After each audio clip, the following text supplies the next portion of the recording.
Docteur Godig étant assis, bien évidemment, je vous remercie tous d'être là, sont absents au moment donné procuration. Peker Sylvain, M. Batacher, il est là. Zabomas Astilinski, il est là. Pazeladvax Elfenstein, Pascal, je l'ai vu. Un Pister, M. Becker. Sylvain, il est où? Pas vu?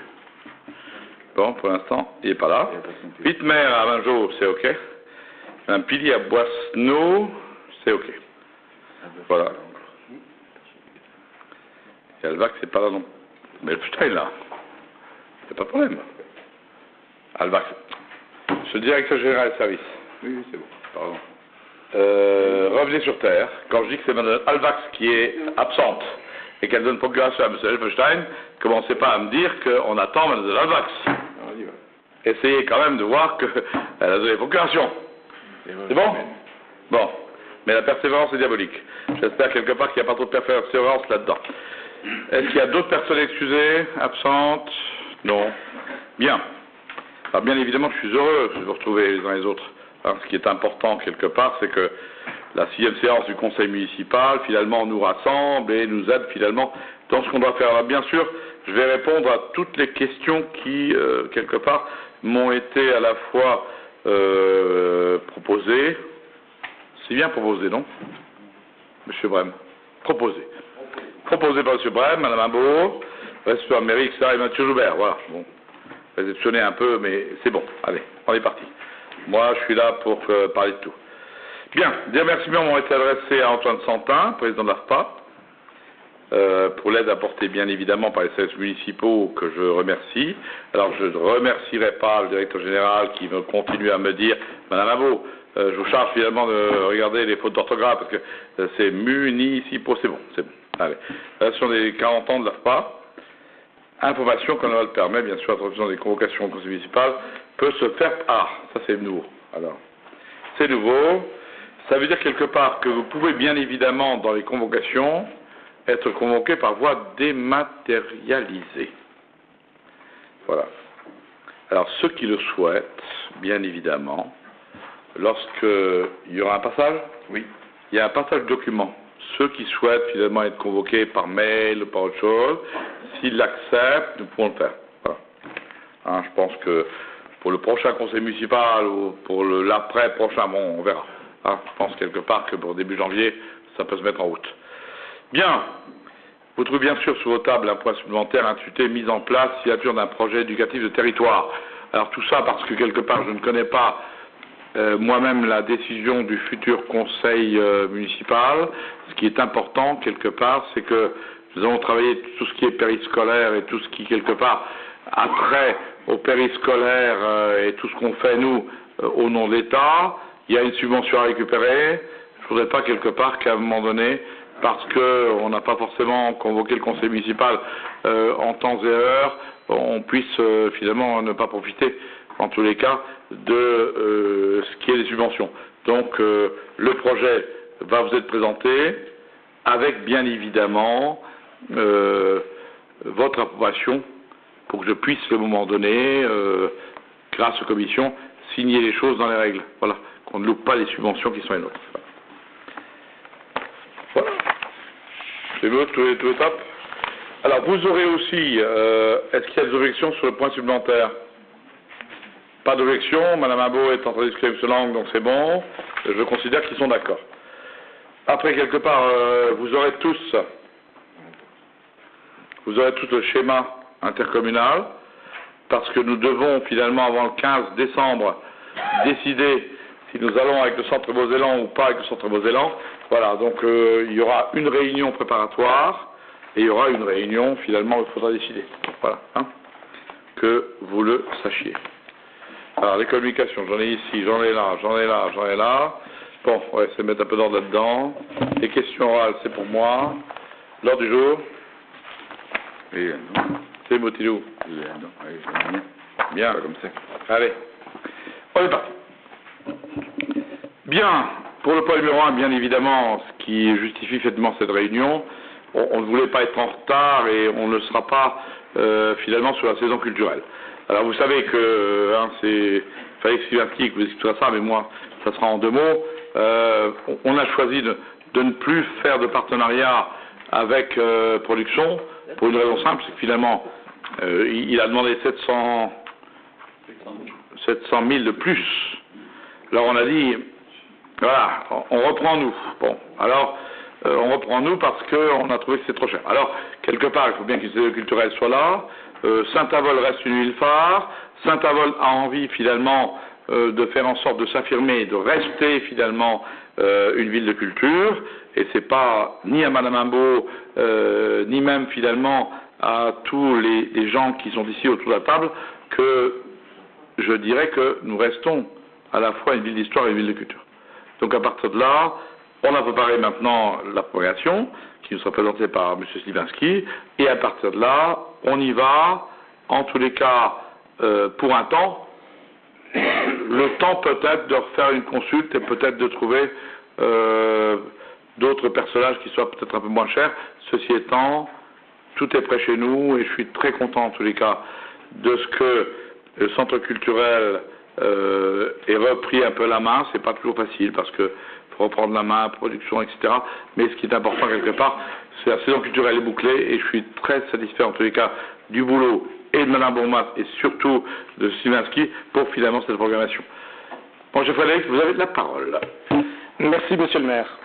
Et donc, comme vous nous l'avez expliqué, la DSP accordée à la société Production a pris fin au 31 août de cette année. Et donc, depuis le 1er septembre, la gestion de la salle de théâtre ainsi que la saison culturelle 2015-2016 est confiée et assurée donc par la ville. Cette programmation étant établie, il vous est proposé, après avis favorable des commissions culture et finances, d'adopter les tarifs de la billetterie, d'autoriser Monsieur le maire à signer tout document relatif au spectacle programmé. Ces spectacles seront proposés cette année, 5 le seront en coproduction, donc à savoir qu'une coproduction restera un spectacle auquel le producteur sera rémunéré sur la base des bénéfices du spectacle. Donc, pour vous énumérer un petit peu déjà d'entrée les différents spectacles que nous aurons, le spectacle d'ouverture, le Grand Showtime, un premier spectacle humoristique. Ensuite, en danse, nous aurons les Valses du Danube, musique Axel Red, notre tête d'affiche, Zaz. Au niveau de la danse, à nouveau, La Belle au Bois dormant, La Belle au Bois dormant, théâtre, Ma belle-mère, mon ex et moi, encore le théâtre, comme l'habitude, le théâtre de Grunevillers.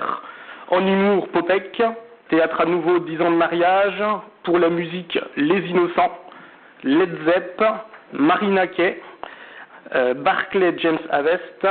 En humour, Issa Doumbia. Alors pour ceux qui ne le connaîtraient pas, c'est tout simplement un des acteurs de la série Nos chers voisins. En musique, Bohème Diost. Et au niveau du chant, Le cœur d'homme de Homboureau. Chaque année, et comme chaque année, sera proposé au niveau des tarifs 2 abonnements, 3 spectacles au choix au tarif de 69 €, 5 spectacles au choix au tarif de 105 €, à savoir que le spectacle d'ouverture est toujours offert aux gens qui souhaiteront prendre un abonnement. Bien sûr qu'en cas d'annulation, le spectacle remboursement interviendra sur la base du forfait et tarif fixé lors de l'achat du spectacle.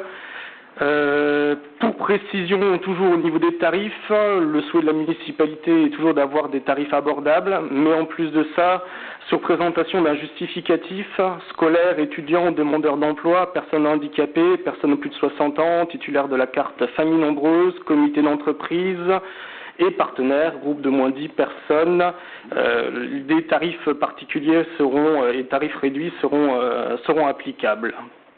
À savoir que pour notre saison, il est proposé par ailleurs de voter la décision modificative au niveau des recettes, l'article 70-62 à hauteur de 35 000 € et des dépenses à hauteur de 35 000 € sur l'article 60-42. Y aurait-il des questions? Oui, moi je voudrais déjà faire une remarque préalable concernant la commission culture qui s'est déroulée donc un lundi à 14h30. Sur les 9 conseillers municipaux qui en font partie, il y en avait 3. Donc je regrette simplement l'heure qui empêche les gens qui travaillent de se déplacer. Attendez, Madame Abot, à mon avis, il faut arrêter finalement. Il faut arrêter des choses qui me semblent finalement aujourd'hui surannées. Alors, surannées pourquoi? Surannées ancien. Pourquoi? Madame Abot, mais je vous dis parce que vous ne comprenez pas tout. Si. Alors, quand finalement il faut comprendre qu'un instituteur finalement, ou qu'un prof des écoles fait 15 heures, 16 heures, 17 heures, 18 heures, on ne lui demande pas quelque part quelles sont ses heures de libre ou pas l'heure de libre.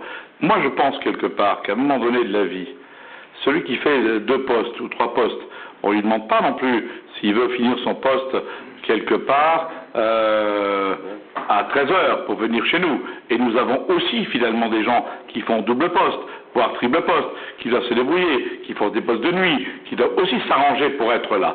Moi, je dis des choses très claires. Quand on choisit d'être conseiller municipal, on choisit d'être disponible pour sa collectivité. Vous ça veut dire quelque part que tout ce qui quelque part, Madame Imbeau, fait en sorte d'être dans des horaires cohérents. Ça veut dire 14h30, c'est pas 22h20, c'est pas non plus 7h30 du matin. Donc je pense quelque part que quand les horaires sont cohérents, il appartient à tous ceux qui souhaitent faire preuve finalement d'inventivité, de responsabilité, d'humilité et surtout de présence au service de la collectivité d'être là. S'il y en a 3, il y en a 3. Ah ben ils sont 3, ils voteront en notre nom à tous, c'est nous qui les avons choisis. Mais ne me demandez pas de faire les horaires à la carte, parce que pour l'instant, tous les textes de loi réunis au Parlement ou ailleurs, il n'a jamais été question, en tous les cas, d'heures choisies pour les élus et pour les conseils municipaux. Bien, écoutez, monsieur le maire, je ne vous parle pas du tout d'heures choisies. Souvent, les commissions, elles se déroulent à 16 heures. Il me semble bien vous avez répondu clairement. Alors, soit c'est clairement, soit c'est pas clairement. Si c'est pas clairement, il faut que je répète ce que j'ai dit. J'ai très bien entendu ce que vous avez dit, voilà. Vous ne m'avez pas convaincu. Et sur les 6 absents, il y avait 5 conseillers municipaux de votre bord, qui donc ne se sont pas rendus disponibles. Et quoi je regrette de ne pas avoir pu majoritaire pour une fois. À la commission. C'est tout. Vous auriez pu être majoritaire pour une fois. Non, ce que je dis, Madame Abot, ce que vous ne comprenez pas, est-ce que vous ne comprenez, Monsieur Telsali, si je dois me fâcher, ça se passera. Ce qui est bien clair, je dis pour les conseillers municipaux d'opposition comme pour les conseils municipaux de la majorité. Les horaires sont les horaires normales qui peuvent se dérouler de 8h à 18h. Voilà à peu près les heures établies. À partir de là, en fonction des disponibilités les uns et les autres, chacun y assiste ou n'y assiste pas. On ne peut pas aujourd'hui, Madame Imbeau, commencer à se dire, ben voilà, Monsieur Untel, est-ce que son poste est fini? Quel est l'intérêt finalement d'avoir des conseils? Je regrette simplement Madame Imbeau, vous laissez parler parce que vous avez bien beau évidemment piquer tout le monde en se disant voilà, je pique le maire, je pose une question. Non, tout le monde n'est pas professeur des écoles, tout le monde n'est pas instituteur, tout le monde n'est pas ceci, tout le monde cela. Tout le monde a son temps qui lui est propre. Ce qu'on souhaite simplement, c'est quand les gens se placent sur des listes municipales, qui consacrent un minimum de temps pour la collectivité. Voilà ce qu'on souhaite. Alors, vous déplorez, vous avez peut-être raison. Ceci étant, ce qui est temps pour nous, c'est que, est-ce que vous avez bien compris, sinon c'est Valérie Fidanski qui va finalement vous le dire, quelle était l'importance, en tous les cas, de mettre la saison culturelle très rapidement sur les rails. Alors, et je vais rendre hommage à ceux qui ont préparé les choses, à ceux qui ont été là. Rendez-vous compte. Fin août, on décide finalement de dire non, allez, plus de production. Et la saison culturelle, c'est pas parce qu'on a dit non, et parce qu'on ne voulait pas 700 000 € de plus, qu'à un moment donné, tout se fait comme ça, par un claquement de doigts. Donc il faut bien qu'à un moment donné, la démocratie, bien évidemment, joue son rôle, et qu'on propose quelque chose. Et je ne vous dis pas, quelque part, quelles ont été les nuits des uns et des autres à avoir l'accord d'un artiste ou d'un autre pour que finalement nous ayons une belle saison culturelle. Voilà, nous l'avons. Alors maintenant, ne me demandez pas de savoir si finalement les gens de chez moi ou les gens de chez vous, ils ont le temps à 14h30 ou pas. Ils ont tous et nous sommes tous égaux. Le maire que je suis, comme vous, Madame Imbeau, on est tous égaux devant les électeurs. Si on n'a pas le temps de s'occuper d'eux, il vaut mieux finalement quelque part démissionner et rester chez soi. Voilà, et c'est tout. C'est la base de la démocratie. Mais jamais, Madame Imbeau, je ne reprocherai à aucun de mes conseillers, comme à aucun de l'opposition, de ne pas avoir eu le temps de faire. Parce que parallèlement à cela, dans la vie, il y a beaucoup d'autres choses aussi. Il n'y a pas que cela. Voilà, c'est tout. Bon, je regrette quand même qu'on ait eu que 3 sur 9, c'est tout. Voilà, Qu'est-ce que vous voulez? Moi, j'ai parlé, vous n'avez pas la parole. C'est Sylvain qui a la parole. Non, vous n'avez pas la parole. Je pose une question par rapport. Les questions, toujours au début. Ben oui, Vous n'avez pas levé la main, un mot que la main, Mais j'ai une question. Non, vous l'avez posée. Non, j'ai pas posé de question. Vous n'avez pas monopolisé la parole, Madame Imbeau, pendant 4 fois parce que c'est Madame Imbeau. Non, vous n'avez, Madame Imbeau. Monsieur Wachikowski, ça fait au moins 10 fois là vous prononcez mon nom. Pas la Je pense que ça peut parole. s'arrêter là. Madame Imbeau, vous n'avez pas la parole, c'est vous qui avez demandé la parole. J'ai encore une question à vous. Madame Imbeau, Madame Imbeau. Eh bien, je joue mon rôle de conseillère municipale. Qu'est-ce Oui, qu'il y a? bien évidemment. Qu'est-ce que vous me reprochez? Mais rien, Bon. rien. Non, vous n'avez pas la parole. Vous n'avez pas la parole. Pour l'instant, vous n'avez plus la parole. Donc, ça veut dire que M. Brem a la parole s'il le veut. Madame Imbeau n'aura pas la parole. Elle a usé son temps de parole. Ben, heureusement que j'applique. Parce que comme je l'ai dit une fois, Madame Imbeau, est-ce que vous ne semblez pas comprendre? Si moi je demande bien évidemment à ce que chacun use de son droit de parole, nous sommes combien? 1, 2, 3, 4, 5, 6, 7, 8, 9, 10, 11, 12, 13, 14, 15, 16, 17, 18 pour l'instant, 19. Alors, je leur demande d'user le droit de parole, les 19, les uns après les autres, sans aucun problème. Sans aucun problème, hein. Alors, on y va. Monsieur...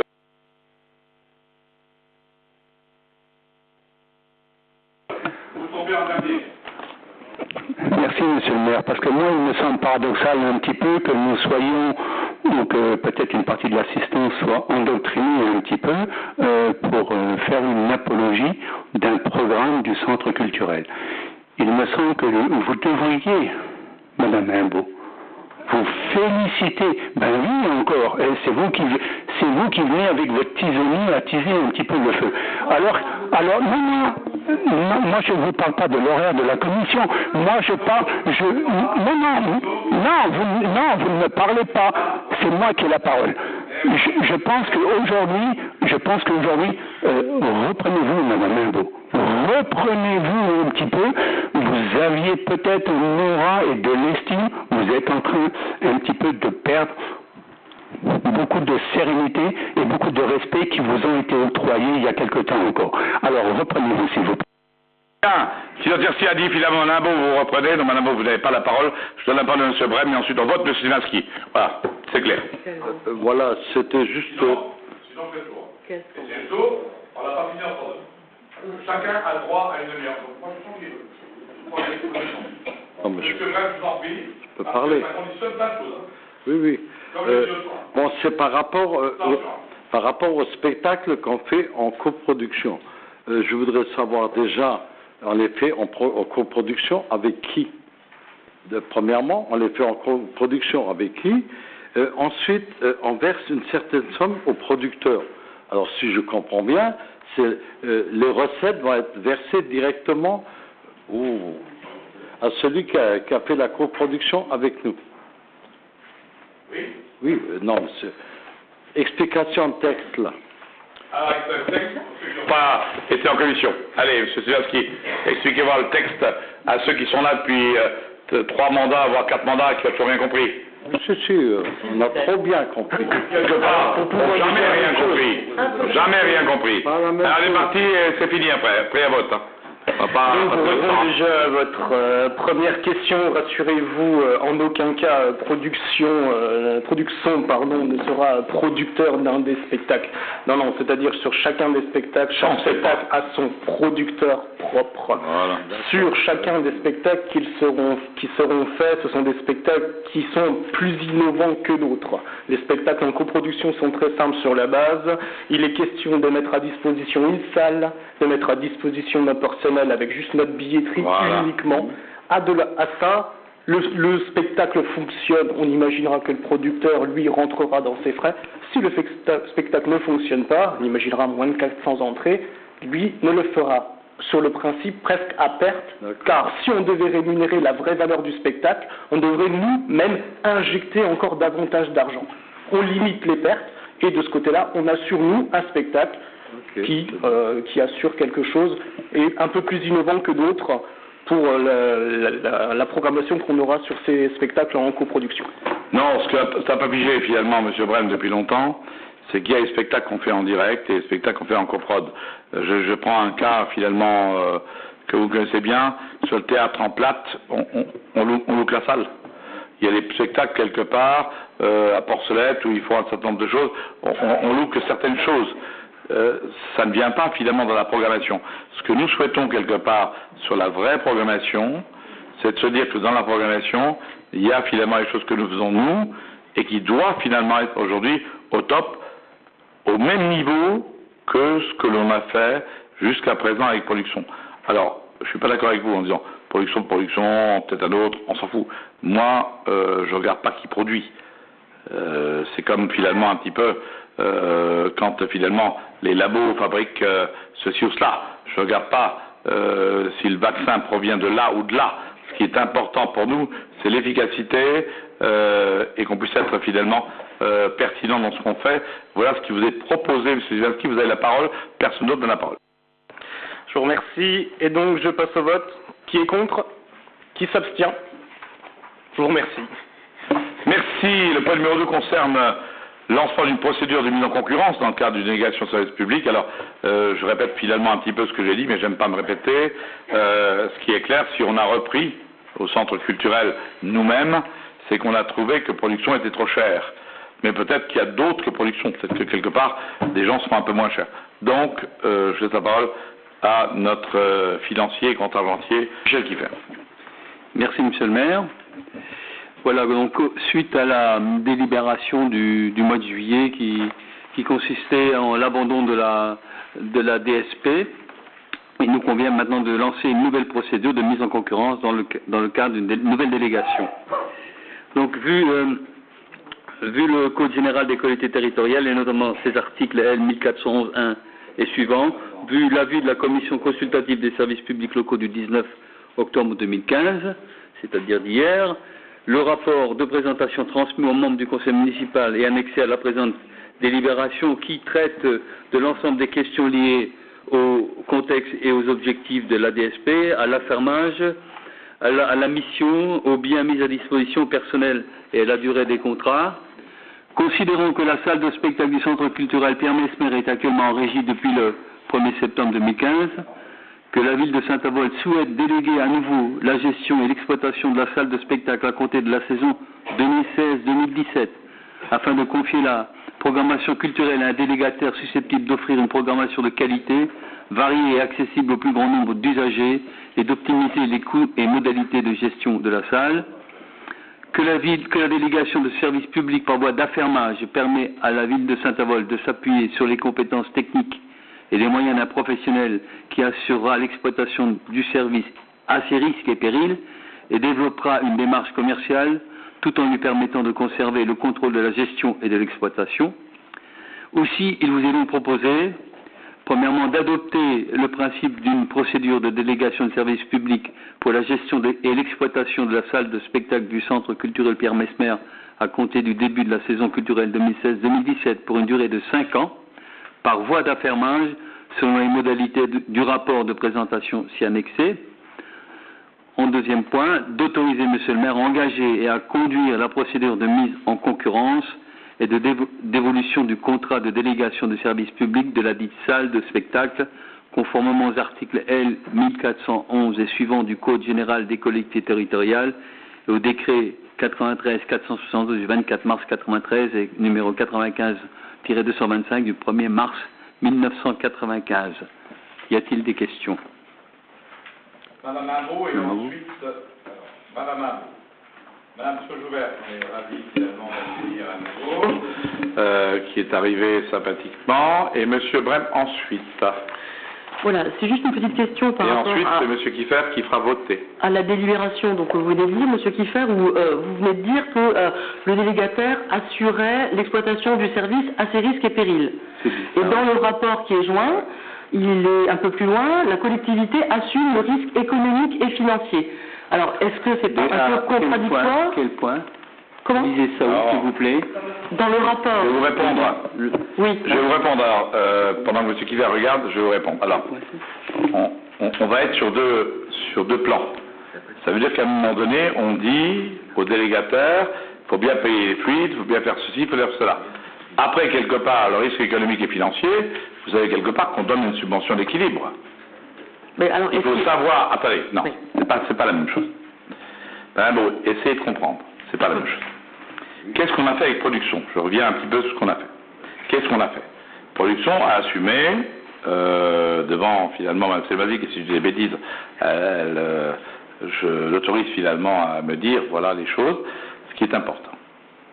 Quand on a un délégataire, c'est un délégataire. Il paye les fluides, les ceci, les cela, il paye l'éclairage, il paye tout, d'accord? Mais il ne paye pas le risque économique, puisque le risque économique, il est sur ce qu'on paye nous, c'est la subvention d'équilibre. Il y a deux choses. Un, il faut qu'il paye tout ce qui est à l'intérieur, y compris bien évidemment le prêt des salles, qui nous appartient plus, puisque finalement c'est le délégataire qui doit prêter les salles, louer les salles, etc. D'accord? C'est la DSP. On dit, s'il y a une salle à louer, ben voilà, c'est monsieur Intel, c'est vous à lui, pas à nous. Et après, il y a ce risque économique et financier, sur lequel on a toujours, Madame Imbeau, toujours finalement payé une quote-part qui était l'équilibre financier de l'affaire. Le culturel n'étant jamais équilibré. Là, il y a deux choses. Voilà pourquoi vous avez peut-être, quelque part, deux phases qui sont peut-être pas, mais qui sont bien claires entre elles. D'accord? Quand il y a de l'eau à payer, c'est le délégataire. Quand il y a le risque économique et financier, c'est la collectivité qui, elle, sur la subvention d'équilibre, en fonction de ce qui est prévu, donne par année tant pour une subvention d'équilibre. Voilà. D'accord, si bien. Est-ce qu'on comprend la nuance? Je comprends simplement que le délégataire, il assure l'exploitation et finalement, il n'a aucun risque et aucun péril. Puisque par votre subvention, vous équilibrez les recettes et les dépenses. Non. Alors la preuve. La preuve, quelque part, c'est que lorsqu'on part pour 5 ans... Non, vous savez, quand on part pour 5 ans, ce qui est clair, on fait des prévisions. Et vous, dans votre ménage, vous pouvez dire, finalement, pour les 5 ans à venir, je vais faire des prévisions. Elles peuvent, finalement, être amenées à être bonnes, ou elles peuvent être amenées, finalement, à être mauvaises. C'est les prévisions sur 5 ans. Alors, la subvention d'équilibre, elle est fixée au départ, elle peut être suffisante ou insuffisante. C'est ça le but du jeu. Ça veut dire que, quelque part, sur la facture d'eau, il n'y a rien à discuter. Facture d'eau, il paye. Par contre, sur le risque économique, du type finalement le spectacle Intel, il y avait 2000, il n'y a plus que 100. Alors là aussi, il y a un risque que nous prenons ou que nous ne prenons pas en fonction de ce qui est prévu. Et dans finalement l'appel d'offres qui sera fait, le gars va nous dire, je ne suis pas très sûr finalement pour tel spectacle, je demande à la collectivité en subvention d'équilibre un tel. Quel est l'intérêt? Et notamment des gens qui sont dans cette commission, c'est de regarder bien évidemment qu'on prenne le moins de risques possible sur l'un et sur l'autre. Voilà. Mais ce qui est bien clair, l'eau, l'électricité, le machin, truc, ça c'est lui. Par contre, nous, le risque économique, c'est le risque économique. On sait qu'on a finalement quelque part, 800, 900 places. Le jour où il en met que 500, il y a 400 places qui lui manquent. À un moment donné, soit nous, on la monte, soit on la monte pas. Mais ça, c'est prévu 5 ans avant. C'est prévu pour les 5 prochaines années. Et ça, c'est pas forcément prévisible la première année. si on a finalement la 4e ou la 5e année des chanteurs qui se plantent, ou finalement des gens qui ne viennent pas, c'est prévu d'avance. On ne met pas un rond plus. Voilà. Vous voyez? Voilà, c'est tout. D'accord. Voilà, je pense que le maire a parfaitement répondu à votre question. Le risque est pris par l'exploitant, tout en sachant qu'à l'avance, on ne sait pas quel sera le résultat définitif. Hein. Voilà. Mais sur l'eau, sur les fluides, sur les choses qui nous regardent, nous, au premier chef, hormis bien évidemment les salles que nous n'avons plus, puisque quelque part, on a fait une délégation de service public, c'est-à-dire que les salles ne nous appartiennent plus à nous, et quand quelqu'un veut une salle, il payera le prix qui va être défini, bien sûr, par le délégataire. Vous voyez, c'est tout. Mais sur les spectacles, là où finalement la culture a toujours un peu du mal à naître, mais pour nous, elle a toujours été finalement exemplaire. Et ça, vous avez toujours, Madame Beau, suivi dans ce domaine, parce que je crois qu'il faut apporter à la fois la culture et les bons artistes dans les secteurs quelque part qui doivent avoir une attractivité économique et aussi culturelle pour nos enfants demain. Je crois qu'à un moment donné, il y a un équilibre. Et l'équilibre ne se fait pas forcément en fonction de la pièce de théâtre. Il y a peut-être une belle pièce de théâtre qui va être parisienne et qui va finalement pouvoir plaire à certains, et avec, bien évidemment, une science de l'équilibre qu'il nous faudra, parce que si on ne le prend pas, d'autres le prendront, et nous, il nous faut un équilibre entre théâtre, danse, Sylvain le connaît bien, parce qu'il suit ça parfaitement, entre les modernes, entre les anciens, voilà, tout ça, c'est important. C'est pour certains dans des programmes qui sont des programmes pédagogiques, c'est pour d'autres, finalement, dans les programmes de danse, le Pierre Adolphe ou d'autres, c'est aussi, finalement aussi, la variété avec l'opportunité du moment. Quand on a pris Kenji, par exemple, c'était, bien sûr, l'opportunité du moment. Et heureusement. Voilà. Maître Gims aussi, c'était l'opportunité du moment. L'opportunité du moment, Gilbert, avec votre grand sourire, le Maître Gims, avec grand sourire, le Maître Gims quelque part. Alors, moi, j'ai trouvé que Mme Gilbert, finalement, quelque part, était une... comment on dit ça? Comment pourrais-je qualifier Mme Gilbert? Allez, une conseillère municipale, je dirais que ça. Ce qui est clair... Ça, c'est une vérité de la palisse. Ce qui est bien clair. La palisse n'est pas là, et quand on est en retard, on se tait un peu, puis on est un peu moins... Puis on est un peu... Moi, je suis toujours à l'heure.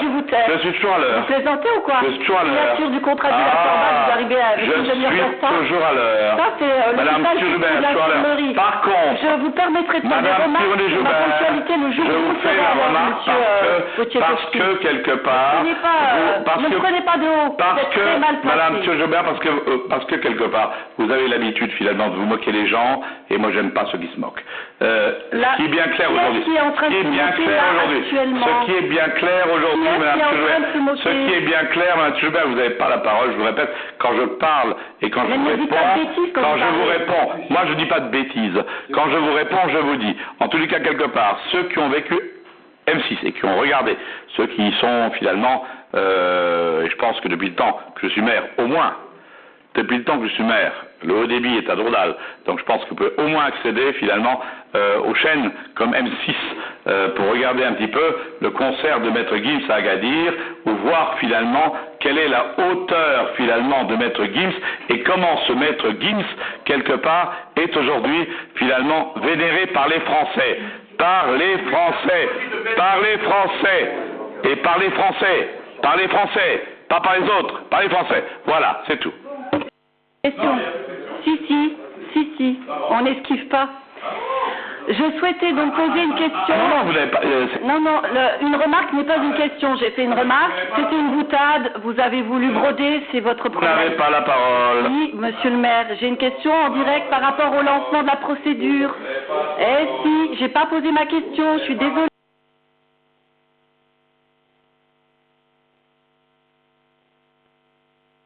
Production a été un délégataire qui a été...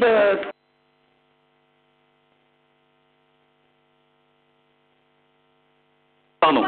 Donc nous allons passer au vote. Je regrette, madame, J'ai donné la... Alors, Monsieur Michel Durand a réintégré le personnel communal ainsi que d'autres personnes de production.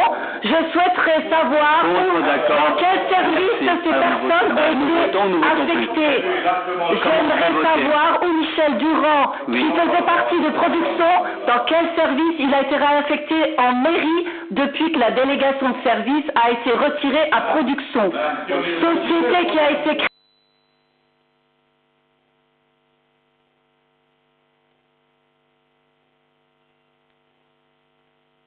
de qualité, de compétence en mairie et on fait une délégation de service alors qu'il est en mairie.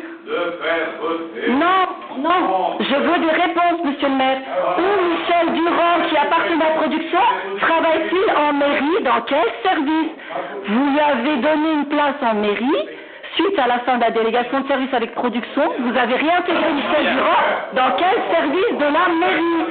Lui et d'autres personnes. J'aimerais savoir, monsieur. Pourquoi faire une délégation de service? On a des personnes de production qui travaillent pour la mairie. J'aimerais savoir où est-ce qu'ils travaillent, dans quel service, et pourquoi n'est-il pas assez est-il compétent? Si oui, pourquoi on fait une délégation de service? On ne lui confie pas la mission d'aller chercher les spectacles. On le paye. La mairie de... Bien. C'est pas Mme Joubert qui a la parole, même si elle veut faire notre buzz, elle fait le buzz là où elle veut. Mon problème à moi est clair, M. Guibert a la parole. Merci. Merci. Bon, écoutez, monsieur le maire, je vais écrire à la Cour régionale des comptes et je vais leur dire, voilà, on met à disposition du personnel de mairie un délocataire qui s'appelle production. Quand on enlève la délégation, on récupère le personnel et on le met où? Qu'est-ce qu'il fait? Bon, écoutez, ce sera 15 fois de plus qui sera soumis à la Chambre régionale des comptes. Et l'audit qui sera fait, je peux vous dire que je vais leur en donner des pistes. Monsieur Hubert, si vous n'arrêtez pas, finalement, de déblatérer sympathiquement. Donnez-moi des réponses, monsieur le maire. On est là pour discuter. Si vous n'avez rien à cacher. Non, rien du tout. Eh bien alors, Madame Hubert, si vous n'arrêtez pas de déblatérer, je déblatere pas, je pose une question, j'explique. Avec votre suffisance que je vous connais, si vous n'arrêtez pas de déblatérer, nous n'arriverons à rien. Donc, je vous invite finalement à poser la question et je vous aurai une réponse, mais pas maintenant. Maintenant, c'est M. Kiffer qui a la réponse. Vous n'aviez pas la parole. Vous ne l'avez pas, vous ne l'avez pas. Je ne vais pas maintenant commencer à donner la parole aux gens qui s'incrustent pour avoir la parole. Monsieur Vrai, vous n'avez pas la parole non plus. On a dit quelque part que c'est terminé. Bon, on a fait le débat. Terminé. Arrêtez, on est en démocratie. C'est la démocratie. Non, mais arrêtez là, vous faites ceci là, franchement. Bien vouloir faire voter le point numéro 2. Monsieur. Allez, je veux bien encore répondre à votre question. Une question de fond, là, c'est à la page 6, c'est le paragraphe 3-4. Monsieur Kiffer vous écoute et il tourne la page en même temps que vous. Les personnels. Alors là, on dit plusieurs postes sont aujourd'hui affectés au service public, un poste de directeur, un chargé de communication, un employeur. Comme dans le temps. Enfin bref. Bon, après, l'obligation de reprise concerne le poste de directeur et l'employé communal, sous réserve de l'accord de ces derniers et dans le cadre d'un détachement statutaire et le chargé de communication. Alors je trouve que c'est un peu malsain. On met un employé territorial au service d'une entreprise privée. Non, vous avez compris. Non, on met il peut y avoir à un moment un risque de conflit d'intérêt. Conflit d'intérêt. Alors, vous pouvez être conflit que vous voulez, vous ferez ce que vous voulez avec les conflits de dessous. Alors, nous, ce qui est bien clair, c'est qu'on a toujours finalement fait la même chose. Lorsque on a fait la DSP, alors la DSP que nous avions fait à l'époque, c'était quoi? C'était Michel Durand, directeur, et finalement la personne qui vendait les billets. Voilà les deux personnes qui étaient Laurence Streif, qui était finalement dans la DSP. Après, bien évidemment, le délégataire a mis un gars supplémentaire, qui est aujourd'hui Tourchère, et nous sommes tenus maintenant, dès lors qu'on reprend, de reprendre exactement le personnel que le délégataire avait mis à l'époque. C'est pas quelque chose de neuf. Or, finalement, Laurent Streif et puis Michel Durand, ils datent pas d'hier, hein. C'est pas des nouveaux, hein. Alors maintenant, si demain,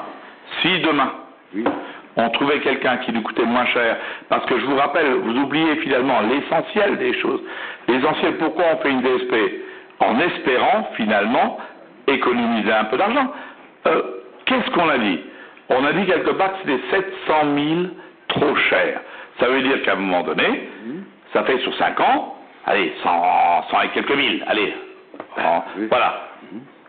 Si on peut les gratter parce qu'un autre délégataire veut prendre le risque, il le fait. Si on trouve personne, ben qu'est-ce qu'on fait? On reste nous. C'est quand même pas compliqué.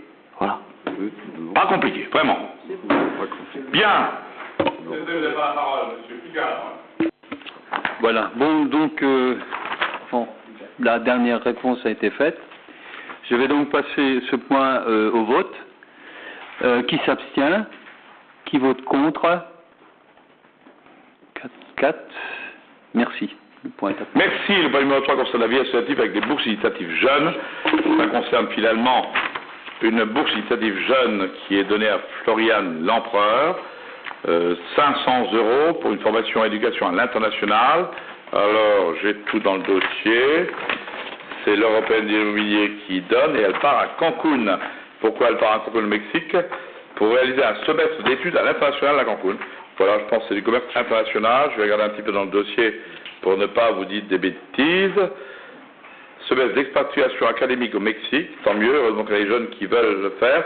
Dans le cadre des études à Bachelor Management du tourisme, La Rochelle Business School, voilà, elle part finalement quelque part là-bas. Bon, moi je pense que c'est intéressant.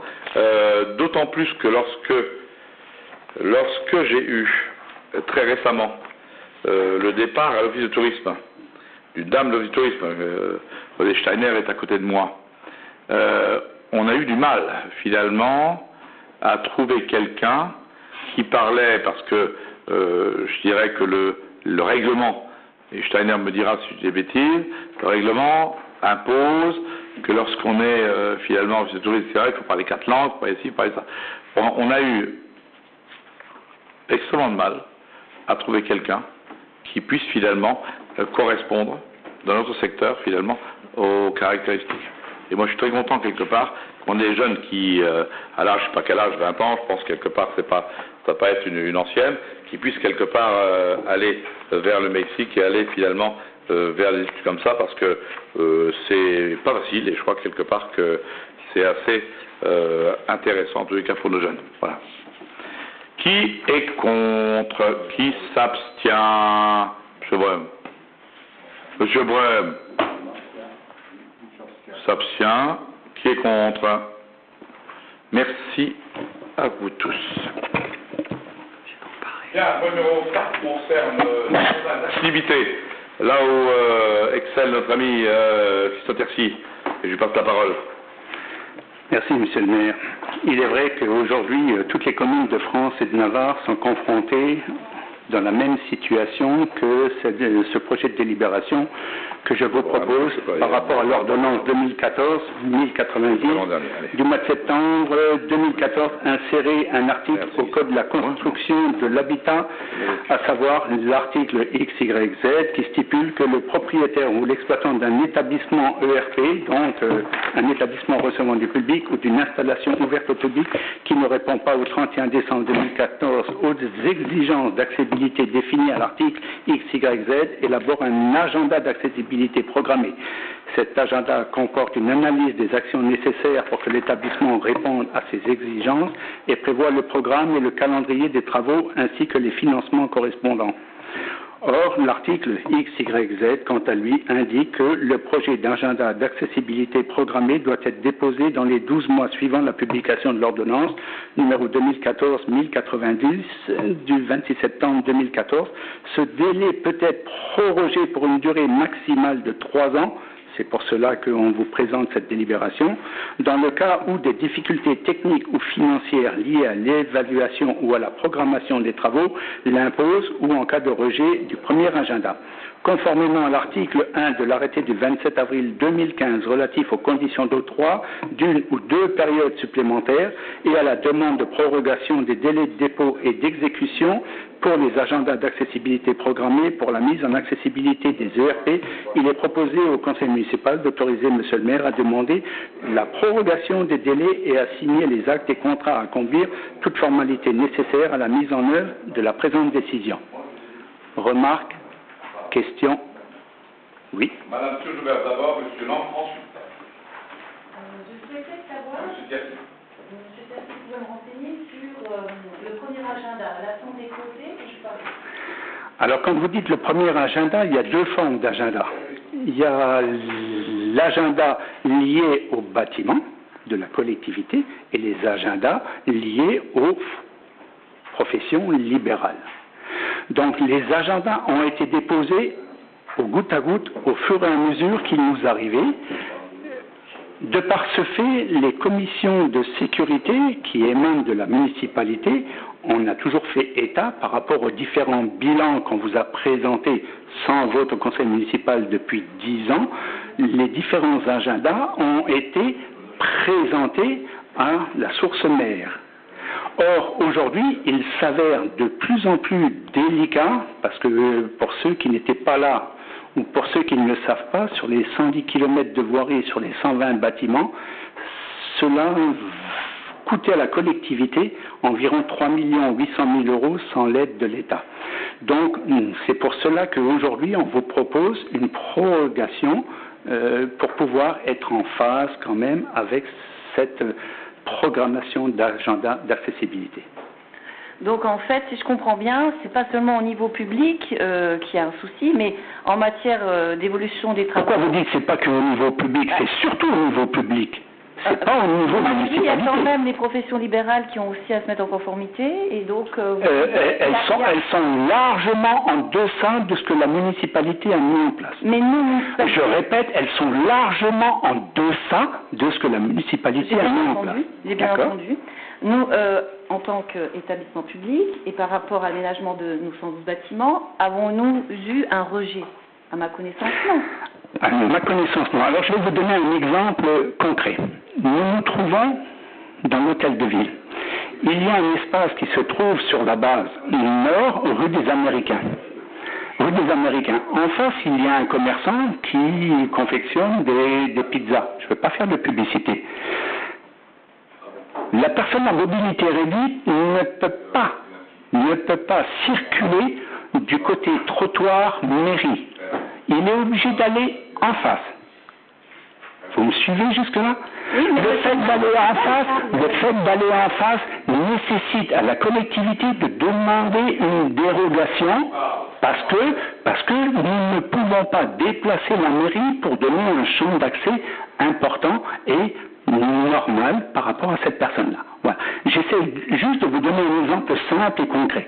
Et donc, à ce titre-là, nous nous trouvons dans des configurations similaires dans différents établissements. À savoir que sur les 120 établissements de la ville de Saint-Avold, environ 50-55%, on a déjà répondu aux critères prédéfinis que je viens d'annoncer. Les autres vont faire l'objet d'une demande de dérogation, pas dans la totalité, mais substantiellement. A-t-on déjà chiffré alors, le coût des travaux de l'aménagement? Votre question est pertinente. Je vais vous donner quelques éléments. En tant que, si vous me permettez, monsieur le maire, adjoint délégué aux commissions de sécurité, depuis 15 ans pratiquement, il y avait toujours un agent de la DDT, Direction départementale du territoire, qui faisait partie des commissions. On est d'accord, hein, Jean-Claude, je pense que tu es assez ancien pour connaître cela. Or, depuis le début d'année, depuis le mois de février, la direction départementale du territoire n'a plus souhaité, et monsieur le préfet, sous couvert de monsieur le sous-préfet, le préfet et monsieur le sous-préfet ont enlevé la présence avec voix déterminante des commissions de sécurité pour valider les avis favorables ou défavorables. Jusque-là, tout est bon, mais ces personnes-là sont affectées justement à traiter ces demandes qui émanent des collectivités, dont la ville de Saint-Avold, mais de toutes les villes de France et de Navarre. Nous nous trouvons confrontés aujourd'hui avec un état de fait, avec un délai qui est imparti. Saint-Avold, nous pouvons être fiers. Même vous, Mme Thierry Joubert, même votre équipe, nous pouvons être fiers. La ville de Saint-Avold est aujourd'hui exemplaire, surtout dans le département. Derrière cela, il ne manque pas une chose, c'est que de définir aujourd'hui et quantifier le coût réel que va nous octroyer un petit peu cette démarche-là, est-ce qu'on va faire appel à une structure spécifique pour justement demander les dérogations? Ça se fait, il ne suffit pas de, pardon pour l'expression, claquer du doigt. Il ne suffit pas de ça, il va falloir être sûr que nous soyons en phase avec justement ce schéma de cohérence pour permettre aux uns et aux autres de pouvoir avoir accès à tous les domaines d'activité et d'attractivité. Vous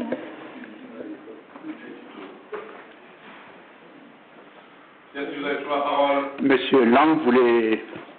Non, vous voulez parler, alors on les parle. Oui, une question concernant cette problématique de report. La commission handicap, qui compte de nombreuses associations représentatives dans différentes problématiques PMR, etc., ont-ils été consultés sur ce report? Et pour le moment, ils n'ont pas été consultés, puisque, Monsieur Lang, vous êtes sympathique, hein, mais des fois, vous êtes un peu titilleux. Non, vous êtes un peu titilleux. Nous avons été obligés d'attendre déjà d'avoir le budget prévisionnel voté au début d'année, ensuite se cadrer par rapport à, et aujourd'hui, vous savez, je sais pas, ce gouvernement est bizarre, hein, on a un ministre aujourd'hui, et le lendemain il est en prison, il est au tribunal, il est dessaisi. Alors c'est un peu bizarre votre question. Moi, je me plais, je me confins à vous dire que nous n'avons rien à cacher. Les différents représentants affectés à la commission d'accessibilité aux personnes à mobilité réduite, elle est consultée régulièrement. Bon, malheureusement, vous n'en faites pas partie, vous êtes brancardier, c'est pas mal en soi. Mais quoi qu'il en soit, nous sommes avant-gardistes pour être aux premières loges par rapport aux besoins réels. Ce qui est clair, M. Tercy, c'est que finalement, quelque part, sans vouloir trop parler, l'État a dit finalement jusqu'en 2019, on doit mettre ça en conformité. Je pense qu'on a le temps pour faire, je pense qu'on le fera. À partir de là, on a toujours tenu nos promesses. Vous avez la parole, M. Tercy. Alors, je vais enlever Bancardi, je vais dire Bancardi responsable. Mais en tout cas, je souligne aussi l'importance et le crédit que vous portez justement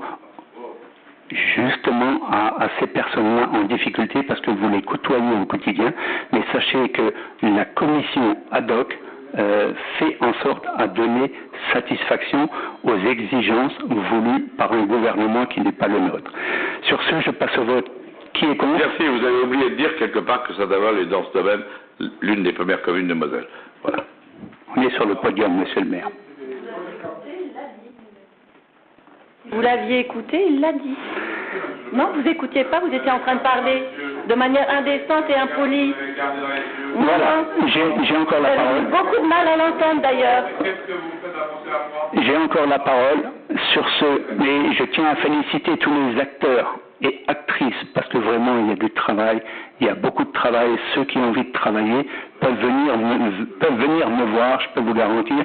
Vous saurez pourquoi vous vous levez le matin, pourquoi vous allez vous coucher le soir. Sur ce point-là, qui est contre? Qui s'abstient? Voilà, tout ça pour s'abstenir. Merci. Point supplémentaire finalement numéro 1, qui sera le seul point supplémentaire. Mise en place des signatures bien sûr d'un projet éducatif de territoire. Je vous rappelle quelque part que dans les rythmes scolaires, bien évidemment, les collectivités qui ont mis en place ces nouveaux rythmes scolaires bénéficient d'un fonds d'amorçage. Et ce qui est important quelque part, c'est qu'on ne loupe pas, Mme Stelmazik. Vous avez la parole. Dans le cadre de la réforme des rythmes scolaires, les collectivités ayant mis en place les nouveaux rythmes bénéficient du fonds d'amorçage, 50 € par enfant scolarisé. La ville de Saint-Avold a perçu à ce titre pour l'année scolaire 2014-2015 la somme de 63 950 pour 1279 enfants. À partir de la rentrée 2015, l'accès à ce fonds, qui devient fonds de soutien pour la mise en place d'activités périscolaires, est soumis à la rédaction d'un projet éducatif de territoire. Un comité de pilotage présidé par Mme Véronique Bourmas a été mis en place et regroupe les partenaires institutionnels et locaux. L'objectif d'un PEDT est de proposer à chaque enfant un parcours éducatif cohérent et égalitaire ayant pendant et après l'école. Il doit permettre d'organiser dans le respect des compétences de chacun la complémentarité des temps éducatifs. Ce projet a pour caractéristique d'être évolutif, il doit être évalué au bout de 3 ans. Les grands axes proposés sont écrits là, je vous en fais grâce. Le document de mise en place du PEDT est en cours de validation de la direction des services départementaux de l'éducation nationale et à la direction départementale de la cohésion sociale et de la protection des populations avant d'être mis à la signature de l'ensemble des partenaires conformes. Voilà. La signature de ce projet vaut convention. Le conseil municipal est appelé à autoriser monsieur le maire à signer le PEDT qui vaut convention avec les services de l'État. Est-ce qu'il y a des questions? S'il n'y en a pas, on passe au vote. Monsieur, je vous écoute. Oui, ce serait possible. Non. Elle m'a dit je vous écoute. Elle dit rien du tout. Il y a un président de séance, c'est moi, qui donne la parole et qui ne donne pas. Et elle fait comme tout le monde. Elle prend le rythme des choses. Donc vous avez la parole, monsieur Lang. Merci. Une question, est-ce qu'il serait possible d'avoir en annexe le PEDT? Pour l'instant, il est pratiquement finalisé, mais il y a encore des petites choses qui vont être vues dans les prochains jours avec tous les partenaires. Donc dès qu'il sera entièrement fait, vous l'aurez, il n'y a pas de problème. C'est juste un petit délai. Voilà. Il n'y a pas de souci, vous l'aurez. Pourquoi, monsieur Lang, finalement? Vous savez quelque part que ceux qui sont toujours le plus en retard, c'est l'État. Donc on est toujours un peu en retard sur ces hausses-là. Ce qui est important pour nous, c'est qu'on ne dépasse pas finalement les délais. Et je ne vais pas faire un conseil municipal tous les 2 minutes pour le plaisir, n'est-ce pas, quelque part, de faire des choses. Donc ce qui est important, c'est que je pense qu'on a fait nos choses. Je pense qu'un rapport doit ou parviendra finalement sur tout ce qui a été fait. Et je pense qu'on est là, encore une fois, exemplaire sur ce qui a été fait par rapport à un gouvernement qui nous a imposé des choses. Et je pense que dans la réactivité, on a été non seulement exemplaire, mais je remercierai bien évidemment le service des sports, tous les services associatifs, tous les services qui ont mis la main à la pâte, parce que c'était pas évident d'avoir finalement les gamins et de faire des choses positives. Et je pense qu'aujourd'hui, les choses sont plutôt positives au niveau du rapport qui vous sera soumis. Ce qui est important, c'est qu'on n'ouvre pas la subvention. La subvention, c'est un délai. Autoriser le maire avant telle date. Pas de délibération, pas de délibération du maire, pas de subvention. Voilà, c'est tout simple. Voilà. Bien, alors on passe au vote. Qui est contre? Qui s'abstient? Merci. Et donc, Madame Imbeau, vous avez posé une question finalement sur le DAB de laquelle vous avez été très prolixe finalement de ces choses, mais c'est bien, ça me permet finalement de faire de l'information.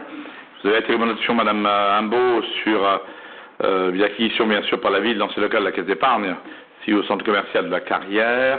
Nous avons dit finalement qu'on y mettait un DAB, bien évidemment, qu'on va mettre un distributeur automatique de billets parce que c'est important.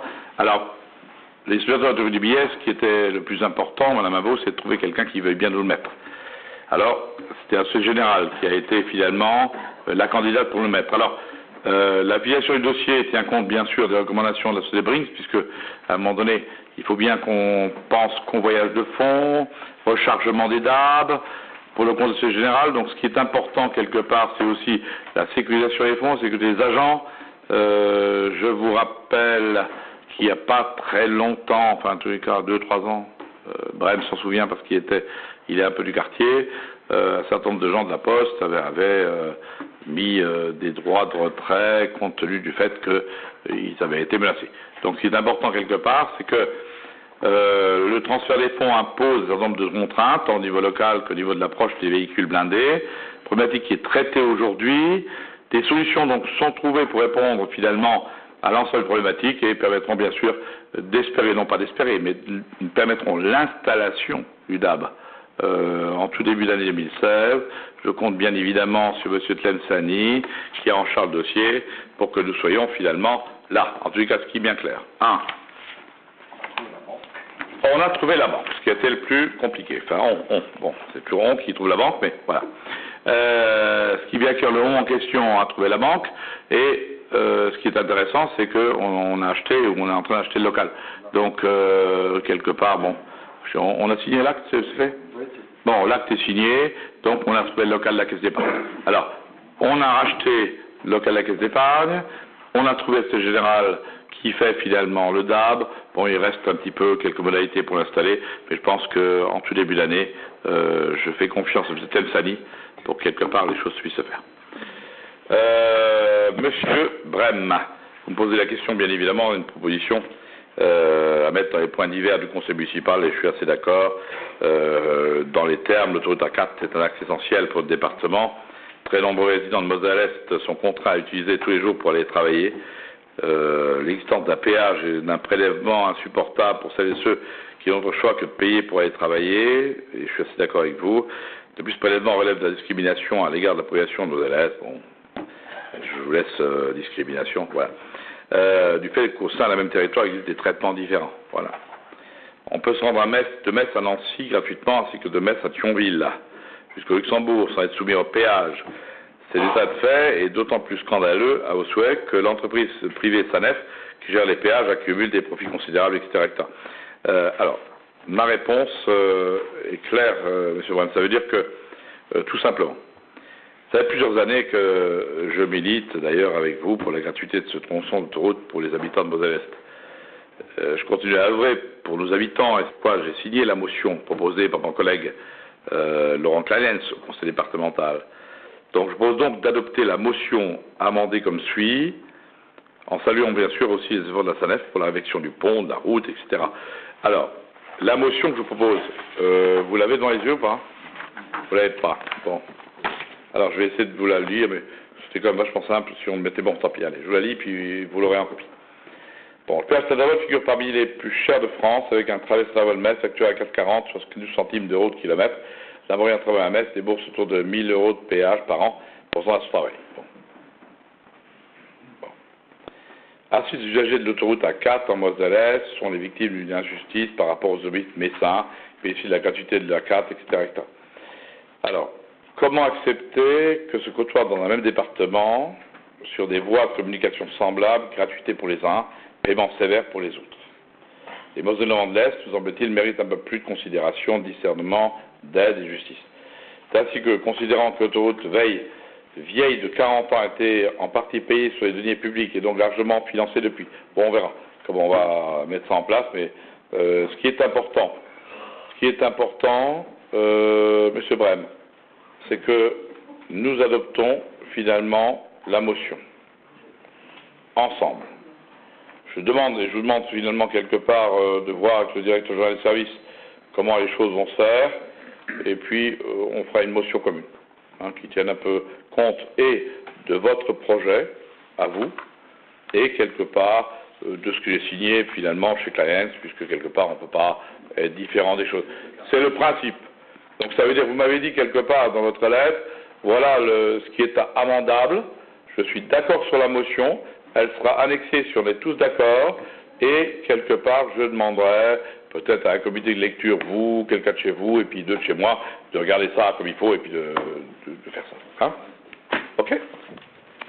Ensuite, Mathieu Joubert, vous voilà. Il y a quelques mois, un touriste a perdu le contrôle de son véhicule et pas pu témoigner au mort. Situé rue des Alliés, président d'instruction de celui-ci. Jusqu'à présent, aucune réflexion sur le monument n'a été effectuée. Bon, il y a longtemps que vous ne l'avez pas vu. Nous sommes à la veille du 11 novembre, vous avez raison. Avez-vous l'intention d'entamer les travaux? Bon, alors, ce qui est clair, c'est fait, quoi. Ça veut dire qu'à un moment donné, bien sûr, les travaux d'érection du monument ont démarré et sont terminés pour le 11 novembre. En tous les cas, je l'espère. Il ne faut jamais dire jamais, on ne sait jamais. Un marché public a été lancé pour ces travaux et l'offre retenue est celle de Cimtea pour un montant de 54 789 €. En tous les cas, j'espère que tout sera bien fait. Alors, pour la petite histoire, bien sûr, ce monument n'est pas venu comme ça. On a convoqué, bien sûr, les associations des anciens combattants pour leur montrer parce qu'ils veulent comme ça, on est parti sur un monument qui est finalement de structure un peu noir granit, avec la France, et puis à nos bords, enfin, chose simple, mais quelque chose qui correspond en tous les cas aux souhaits des anciens combattants qu'on a consultés. Voilà finalement dans ma réponse qui sera aussi amendée, parce que voilà, hein, je demande aussi à mes gens. Est-ce que c'est l'assurance de la personne qui a commis oui. le dégât qui va prendre en charge? Oui, en partie, 45 000 €. En partie parce que, vu qu'il était, on enlève les vétustés, on enlève ceci, on enlève cela. Voilà, on est entre 45 000 et 54 000, voilà. C'est-à-dire qu'on y sera pour 9 000 de notre poche à nous, mais bon, pour un monument neuf, alors que finalement, ce qui était là, alors, on a aussi changé les choses, on a enlevé l'histoire du gaz, puisque quelque part, vous savez, on avait vu finalement allumer la flamme, mais allumer la flamme, ça nous coûtait un agent qui vienne chaque fois allumer, etc., donc ça on a enlevé. On a aussi essayé de mettre finalement dans l'arborescence des choses, essayer de garder les arbres, c'était important, parce que c'est quand même un secteur, pas couper les arbres. Donc on a essayé d'amender les choses de façon à faire des choses simples, déjà de laisser au même endroit. Parce que d'abord se poser le problème, est-ce qu'on laisse au même endroit ou est-ce qu'on change d'endroit? On va décider qu'on mettrait au même endroit. Après, bien évidemment, se dire, essayons d'enlever finalement des choses qui ne servent pas à grand-chose, mettons finalement un mât central pour qu'on ait des drapeaux, etc., qu'on mette un monument sobre, qui puisse faire, je dirais un petit peu, l'assentiment de tous, et puis une possibilité de pouvoir porter et poser les gerbes sur quelque chose qui soit plat, suffisamment en largeur et en longueur, vu que j'ai vu qu'à regarder ça avec Elfenstein, parce qu'à un moment donné, quand on a 10 gerbes, ou quand on a 6 gerbes, l'intérêt c'est finalement qu'on puisse les poser, et que les choses soient assez... Bon, donc, quelque part, le résultat, en tous les cas, vu techniquement, me paraît correct. Maintenant, j'attends aussi que les choses avancent. Mais en tous les cas, ça avance bien. Bien. La motion, vous la faites voter à un prochain conseil? Non, on la vote là. Alors, on va la voter ensemble, puisqu'on est tous d'accord. Donc, qui est contre, qui s'abstient, c'est l'unanimité. Je veux simplement, alors je donne en délégation, c'est un problème de péage autoroutier. Donc, je donne comme consigne à M. Brem, puisque c'est lui qui a été là, M. Tlemceni, M. Kiffer, et peut-être Mme Imbeau. Voilà. 2 et 2. Voilà. Voir le directeur général, essayer de me faire quelque chose qui ait du sens, mais qui soit aussi finalement quelque chose qui soit le pendant par rapport à ce qu'on a voté au conseil départemental, hein, pas que ça change des choses.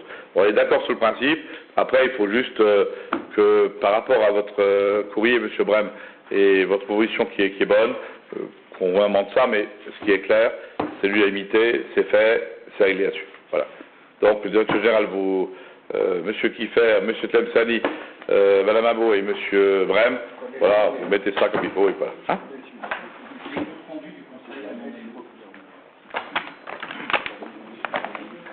Alors, je vous dirais quelque part que j'ai vu le directeur général hier, et puis il me disait quelque part qu'on remporte par une personne, mais il y a une personne qui a été remboursée, vous voyez, qui est là, Mme Stock, mais l'autre est en vacances. Alors, je vous